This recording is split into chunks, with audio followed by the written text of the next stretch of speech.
What's going on, guys? It's Whyfishy here.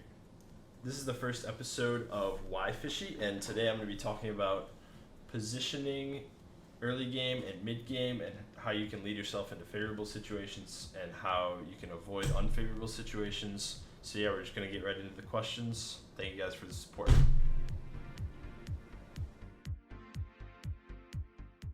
So first question coming from Timbers is how to position for surge second zone. So what I like to do for second zone surge is I like to play edge on second and get there early. If you get edge early on second, you will at least get enough tags to survive the surge. And let me tell you why.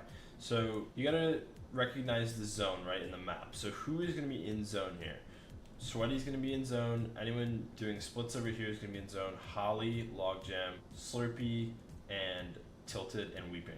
All these people are pretty much guaranteed to be in zone unless they lurk out for whatever reason to fish or something like that. But then you gotta remember who is gonna be like the first people after the people who are spawn in zone, the first people in zone. So it's probably the closer POIs like Coral, Pleasant, Coliseum maybe, Lazy maybe, Hunters, and Misty. And then you gotta remember the people that are just too far to be in zone early because they're still looting and have the same time as everyone else. So that's like Stealthy, all the edge map POIs like Dirty, Retail, all this stuff.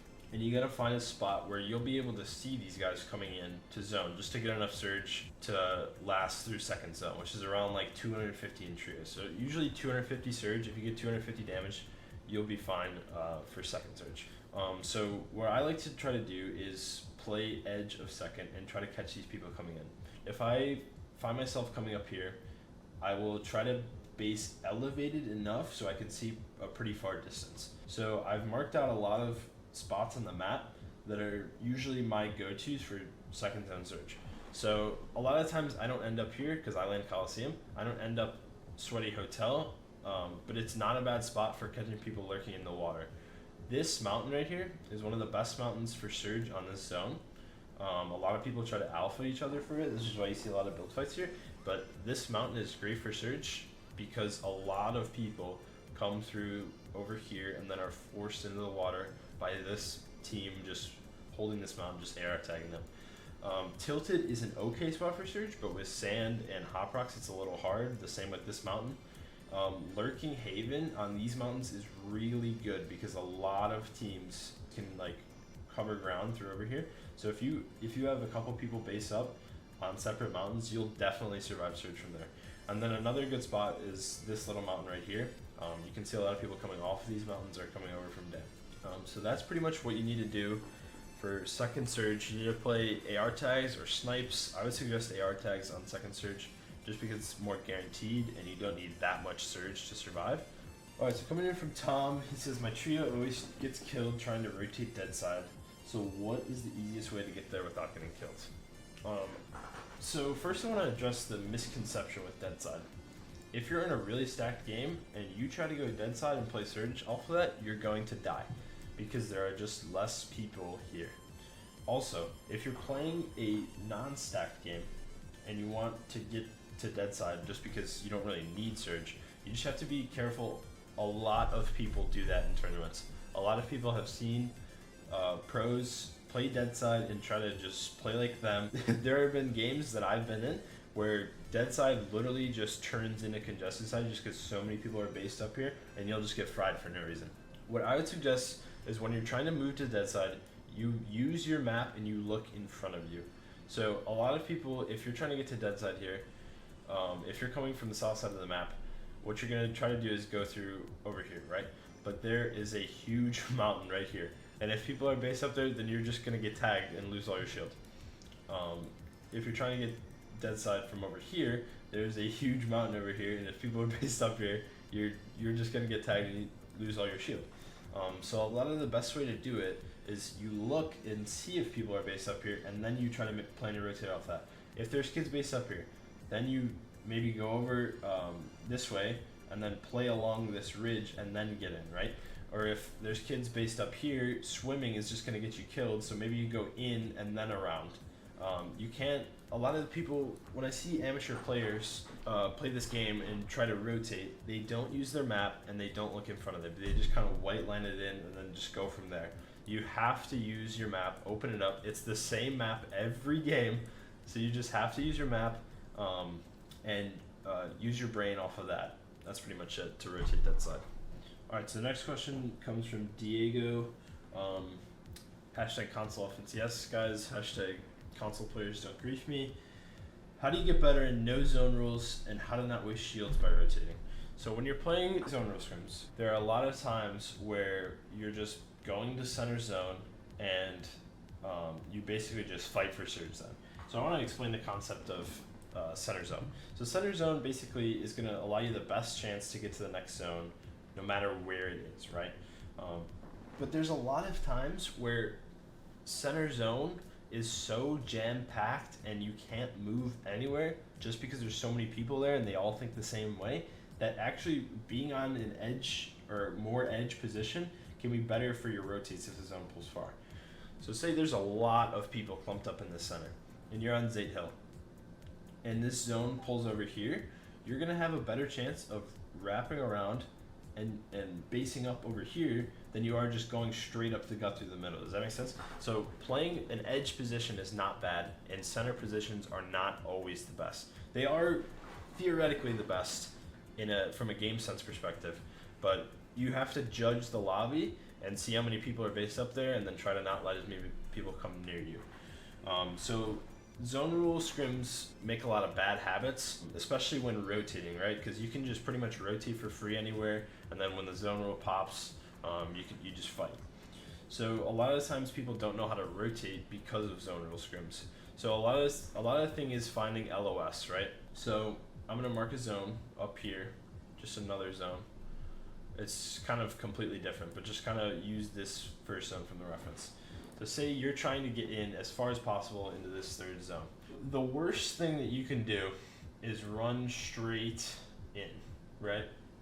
If you're based up over here, the worst thing you can do is run straight in because you're gonna get tagged by literally everybody. So you have to use some sort of LOS. The best way I would see this rotate planning out, just from my experience, is you're wrapping around, and then if you can get in over here, that's fine. If you can't, then you wrap around this, and you wrap around this, and then you get to a more center position on the mountain. But the problem with zone rule scrims is you can literally just run straight in with no consequences. So a lot of times, if you don't have access to better scrims where there's no zone rules and you can actually play the game how it's played, then you have to VOD review pros and watch how they rotate.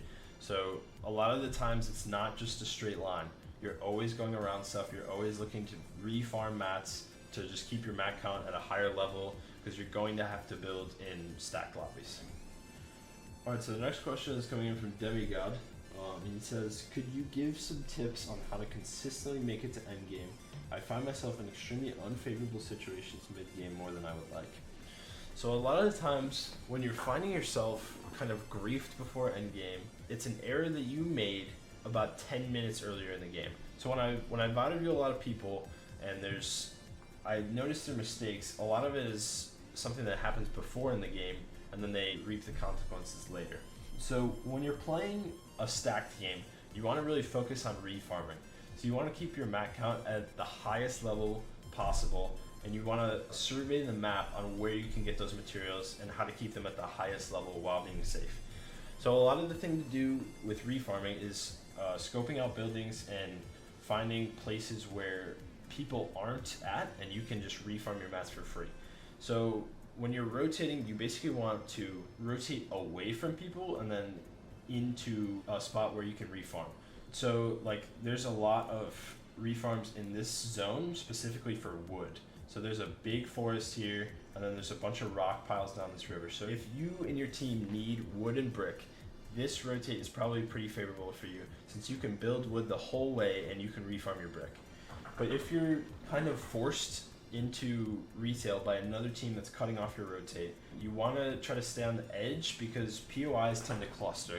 And what that means is a lot of people basing in a POI is something that happens a lot just because there are so many materials to refarm, especially like a POI like retail where a lot of the buildings are brick, or a POI like Slurpee where it's brick and metal. Like if you have a Slurpee zone, there are going to be 5 to 6 teams in Slurpee no matter what. So a lot of times you have to be really aware of where people are, and if you guys rotate together, you need to be the one to create space and then rotate away. All right, so this is the refarm that I was talking about. Say you and your team needs wood and brick, right? And you want to get as much as you can before endgame. So say you're going from here to here to here, and then when you get to here, a team meets you on this mountain, right? And say you don't want to take this fight, but they do. The best thing you can do is wrap under this bridge. I'll draw a path. Wrap under this bridge and get somewhere into retail while creating space and just building wood. And if they keep trying to push you, you either box or you keep firing back and try to create as much space as possible. A lot of the times when you're put into unfavorable situations mid-game, it's your fault for not knowing that people are rotating into you, or it's your fault for not creating enough space for yourself to get away. And then building wood and just building and saving your health is the best thing you can do when you're getting chased or you're getting ran into, because you can always just refarm these materials in like a place like retail, which I have mapped out here. So instead of just full trying to get all of this, you just go into retail and then you kind of go away. Obviously, this situation won't happen a lot, but you can apply it to other situations where maybe you're trying to go for a refarm and then you run into people like that. All right, that'll wrap it up. Thank you guys for watching this episode of Whyfishy. Make sure you drop your questions for the next episode below.